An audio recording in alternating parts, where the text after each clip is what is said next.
This is my first fire in the wild. Good job, Simo man. Pretty excited about this. Eat your breakfast while it's warm. There, that was like shards. Yeah.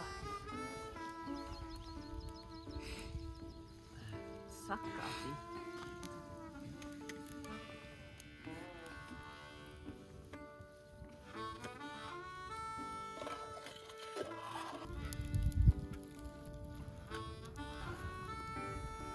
Cheerio.